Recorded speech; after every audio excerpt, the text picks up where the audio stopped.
Businessman Opinion. Mitra bisnis, Menteri Kesehatan menyebutkan sejak awal hingga Desember tahun lalu, 1,1 juta vaksin corona di Indonesia yang berasal dari sumbangan berbagai negara kadaluarsa. Masa kadaluarsa dari vaksin sumbangan itu memang pendek, berkisar 1-2 bulan dari ketika sampai di Indonesia. Apa komentar Anda mengenai bantuan dan distribusi vaksin yang ada di Indonesia saat ini? Dan apa saran Anda agar vaksin yang ada tidak terbuang percuma akibat sudah kadaluarsa?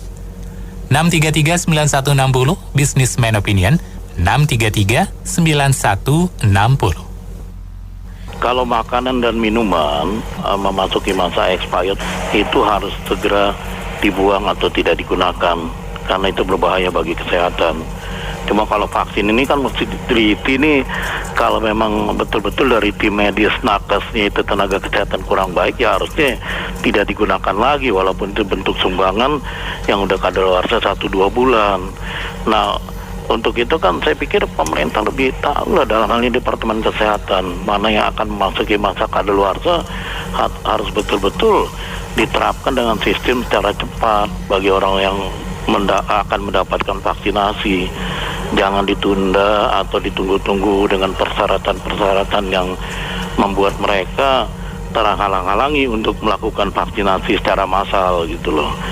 Ini perlu perhatian yang komprehensif dan masif dari tenaga kesehatan, Departemen Kesehatan. Kalau betul-betul itu tidak bisa digunakan, ya harus di useless lah, tidak digunakan, karena ini berbahaya sekali kan. Vaksinasi itu kan, kalau makanan atau minuman, setahu saya kalau nanti sudah tidak bisa digunakan, itu akan menjadi racun, toksin yang berbahaya. Nah, untuk vaksin apakah ini terus ditindaklanjuti? Saya kira demikian. Ini bukannya baru sekali 2 kali, udah sering ya. Kalau mereka pinter memanagenya, itu pasti tidak ada. Karena dia udah tahu vaksinnya itu umurnya pendek, dan dia juga tahu vaksin itu akan datang. Jadi begitu datang seharusnya didistribusikan dengan segera, secepat mungkin, karena penduduk Indonesia itu banyak. Jangankan cuman vaksin 10 juta, 100 juta juga sebenarnya gampang, karena kan distribusinya harus cepat itu, dan rakyat Indonesia banyak. Apalagi itu cuma beberapa juta dikirim dari luar negeri. Harusnya lebih kompeten lah orangnya yang mengatur, sehingga tidak mubazir seperti itu. Jangan teman-teman cuma sumbangan atau bayar pun nggak boleh seperti itu. Jadi harus lebih menghargai, lebih profesional. Itu aja sih. Pendapat saya nggak jauh beda dengan tadi. Bahkan dari pagi saya juga bilang, ini kurang profesional distribusinya, masalahnya di situ. Ya kalau profesional nggak terjadi seperti ini. Karena gimana ya, ini kan namanya vaksin sumbangan. Yang namanya vaksin sumbangan, itu kita nggak bisa minta kadaluarsanya yang panjang, kecuali beli ya. Nah itu beda, itu bisa minta kadaluarsanya yang panjang. Namanya cuma disumbang, ya otomatis kadaluarsanya 1-2 bulan ketika sampai datang di Indonesia. Ya harusnya distribusinya itu profesional. Baik vaksin yang sumbangan ataupun yang tidak, kedua-duanya harusnya distribusinya itu profesional. Jadi tidak ada yang kebuang percuma, sia-sia atau mubazir. Kemungkinan seperti itu. Terima kasih. Assalamualaikum.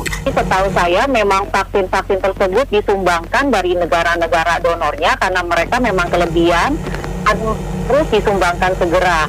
Jadi waktu tiba di Indonesia itu masa kadaluarsanya berkisar 1-3 bulan. Sehingga dengan demikian pemerintah tetap menerima. Jadi digunakan semaksimal mungkin untuk didistribusikan untuk vaksin booster, terutama saya tahunya ya. Jadi menurut saya sih pemerintah sudah melakukan hal yang terbaik dalam hal ini. Terima kasih. Oh nggak apa, kalau vaksinnya kadaluarsa nggak apa. Yang penting bangsa kita kan sudah 76 tahun merdeka, tidak ketinggalan dari bangsa lain. Jadi nggak jadi bangsa kadaluarsa, itu yang bahaya. Terima kasih. Ya kalau menurut saya sih seharusnya karena memang kadaluarsanya pendek, ya udah disebarkan aja di apotek lah, di mana lah. Jadi siapapun bisa walk in dan langsung disuntik gitu loh. Kan sekarang semuanya juga sudah online. Jadi ketika dia suntik, dilihat KTP-nya, masuk KTP-nya, dimasukin dan masuk ke Peduli Lindungi gitu loh.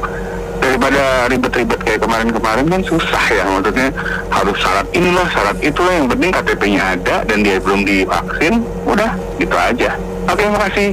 Kalau yang makanan ataupun minuman, kalau masa expirednya atau masa berlakunya sudah lewat, itu berbahaya sekali. Yang tadinya menjadi penyegar tubuh kita menjadi racun atau toksin. Begitu pula dengan vaksin, harusnya diteliti oleh tenaga kesehatan. Kalau memang udah kadaluarsa, apakah layak digunakan atau tidak, atau menjadi useless untuk tidak digunakan, itu harus diperhatikan dengan seksama. Karena digunakan untuk mengimunisasi orang ya, human being, kemanusiaan. Jadi kalau asal-asalan aja kan sulit sekali nih, malah membuat daya tahan tubuh orang tersebut menjadi lemah. Nah ini apa, ada nggak korelasinya? Kan itu harus diteliti secara jelas menurut ilmu kesehatan atau ilmu kedokteran. Jadi saya kira tenaga kesehatan harus memperhatikan kalau memang udah expirednya waktunya sudah hampir habis atau sebelumnya, dipertimbangkan orang-orang yang akan dipercepat untuk vaksin sehingga tidak masuk dalam masa kadaluarsa yang saya kira cukup berbahaya. Malah itu harus dibuang kalau menurut kesehatannya pengkajiannya kurang baik. Saya kira demikian. Saya baru dengar ya, agak aneh aja gitu. Maksudnya vaksin di saat kita membutuhkan, tapi ini bisa mubazir, tidak terpakai gitu. Menteri Kesehatannya juga menyampaikannya, saya belum baca beritanya sih, tapi harus ada semacam pertanggungjawaban kenapa begini gitu. Ini kan nggak jelas banget sih, maksudnya di saat kita butuh untuk mencegah penyebaran COVID, tapi ini malah ya kejadian kayak begini suka aneh-aneh deh di Republik ini. Saya juga bingung orang pinternya itu ngapain nanti mereka di sana. Terima kasih. Sebetulnya di Indonesia ini kalau distribusi memang bermasalah. Contohnya vaksin ini, kita kan tahu vaksin sumbangan itu, yang namanya sumbangan tidak sama dengan membeli. Kalau sumbangan dari negara lain itu ya ditentukan sana nilai kadaluarsanya tuh kapan waktunya, dan waktu 1 atau 2 bulan itu sebetulnya masih lama kalau distribusinya benar, kecuali 1, 2, 3 hari itu cepat. Kalau membeli ya bisa minta waktu kadaluarsa lebih lama. Jadi memang ini yang bermasalah distribusinya, kemungkinan seperti itu. Itu ya yang harus tanggung jawab Departemen Kesehatan. Waktu diterima itu kan kelihatan, di barcode-nya kelihatan ada tanggal berapa, bulan berapa, tahun berapa, expired. Ya disalurkan dulu dong ke Jakarta sekitarnya gitu loh. Barang itu kan sampainya di Jakarta. Jadi dipakai dulu di Jakarta kan nggak makan buang waktu perjalanan. Bisa langsung dipakai untuk injeksi cepat. Bagaimana orang Departemen Kesehatan itu yang harus bertanggung jawab? Kalau saya ya jadi Jokowi, saya pecat itu semua orang-orangnya semua. Kalau saya mau lihat dari sudut pandangnya, itu kan 1 juta vaksin terbuang percuma expired ya, sepanjang tahun 2021 ya. Sepanjang 2021 itu kita lihat itu berapa juta dosis yang sudah disuntikan ke masyarakat gitu ya. Taruhlah 150 juta atau 100 juta, berarti 1 juta itu kan 1%. Yang menurut kami memang relatif masih kecil gitu loh. Ya, dan Menteri Kesehatan bisa mengakui pun itu kita perlu apresiasi gitu. Sebenarnya mereka juga diem-diem kita juga nggak tahu ya kan. Yang perlu diperbaiki ya itulah dari sana mau bantuan expirednya berapa, kapan maksudnya ya kan, perjalanan berapa lama kan bisa dipakai yang lebih teliti lagi aja nantinya. Makasih. Ini bagian pemerintahan yang kesehatan ya. Ini harus teliti. Kalau memang itu udah kadaluarsa, ya nggak perlu disuntikan ke rakyat. Nanti yang ada racun yang masuk ke dalam ke tubuh rakyat. Makasih. Kalau memang mau cepat ya, itu kan masalahnya distribusi vaksinnya lama ya. Sebaiknya pihak swasta juga dilibatkan, kan selama ini kalau vaksin itu masih di tentu ya. Sebaiknya perusahaan masyarakat swasta, klinik swasta dilibatkan. Kalaupun memang kena biaya nggak apa-apa, daripada kebuang percuma, sayang juga ya. Terus kalau bisa selanjutnya Indonesia bisa bikin vaksin sendiri lah, jangan dikit-dikit import mulu itu. Terima kasih. Iya. Menurut saya waktu 1 sampai 2 bulan untuk sumbangan vaksin yang namanya sumbangan itu sebetulnya waktu yang cukup lama, kecuali 1, 2, 3 itu ya.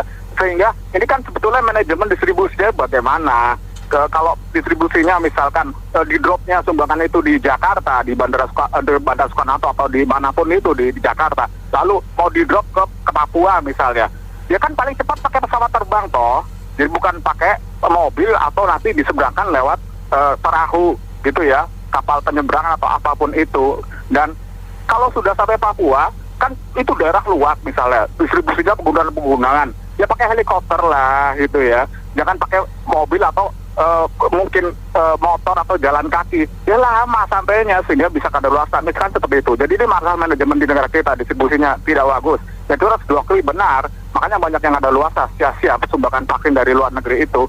Dan itu juga terjadi pada minyak goreng kan. Kalau kayak gitu pertanyaan gitu tanya balik ke dia lah, dia sendiri menteri ngomong gitu, ya kita tanya balik kenapa Pak bisa begitu.